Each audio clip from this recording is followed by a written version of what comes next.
अस्सलाम वालेकुम। अभी हम आपको बताते हैं नूर महल की हिस्ट्री। मैं शाहिद अली, उमैर अकबर और आतिफ रज़ा बैंक ऑफ पंजाब से आज हम विज़िट करने आए हैं नूर महल, बहावलपुर की सबसे इम्पोर्टेंट जगह। चलिए हम आपको हिस्ट्री बताते हैं वन बाय वन करके, कौन आया, किसने कैसे कैसे रूल स्टार्ट किया। बहावलपुर के जो सबसे पहले थे नवाब मोहम्मद सादिक ख़ान साहब, जो आप बैकग्राउंड में देख सकते हैं। इन्होंने 1723 में बहावलपुर की जो सल्तनत थी उसे इनिशिएट किया। उसके बाद सल्तनत बढ़ती गई। गोइंग फॉरवर्ड जो इनिशिएट उन्होंने किया था वो बहुत ही मायने मुल्तान था। बेसिकली नादिर शाह साहब ने इनको 2-3 एरियाज़ और दिए थे। अपने कज़न से लड़ाई झगड़े की वजह से ये वहाँ से बाहर निकले थे, डेरा गाजी खान से। And then he was made as the governor of Multan.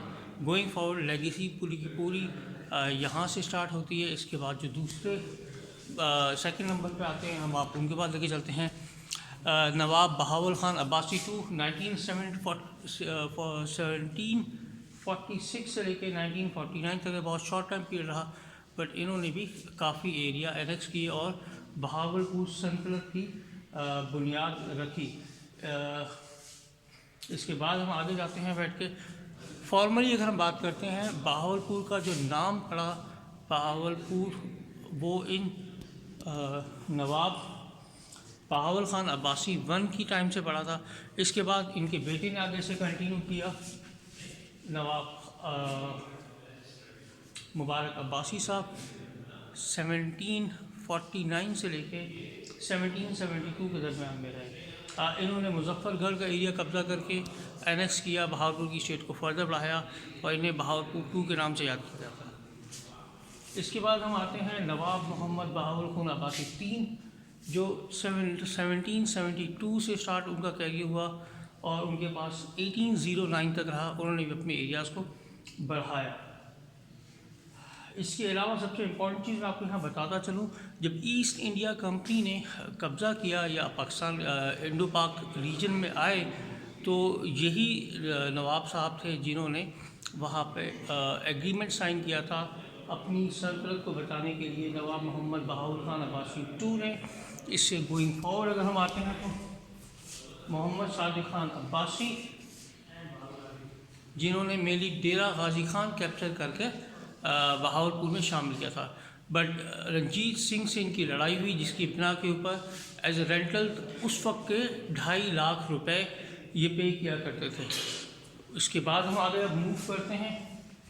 नवाब मोहम्मद बहावल ख़ान अब्बासी 3 1826 से 1852 तक रहे और इन्होंने आके वो जो रेंटल एग्रीमेंट था वो ख़त्म किया था रंजीत सिंह से, अपनी लड़ाई से अपनी कब्ज़ा वापस नहीं लिया। इसके बाद हम आगे चलते हैं।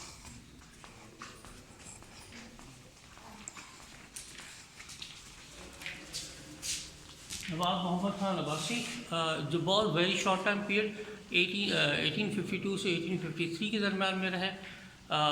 इनके लड़ाई झगड़े बहुत है, आपस में कज़न्स को आने के साथ इन्होंने कैप्चर कर दिया था, बट फाइनली इनको अपने कज़न्स ने डिफीट करके आउट ऑफ सल्तनत से बाहर निकाला। इसके बाद हम बात करते हैं नवाब फ़तेह ख़ान साहब की।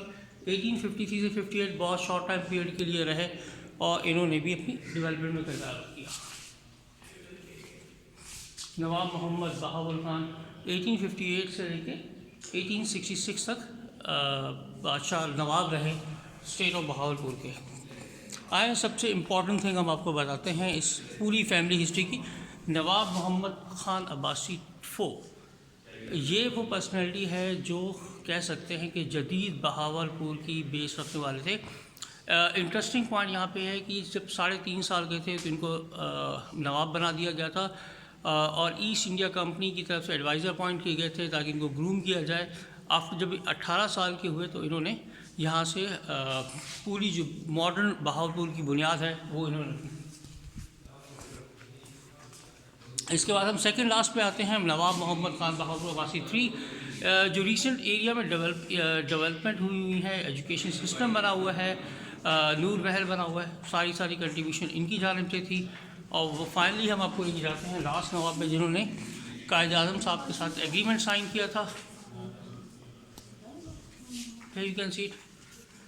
1947 में जब पाकिस्तान बना तो सबसे पहली जो स्टेट थी जिसने पाकिस्तान में शामिल होने का ऐलान किया था, उनके नवाब अब्बासी साहब थे।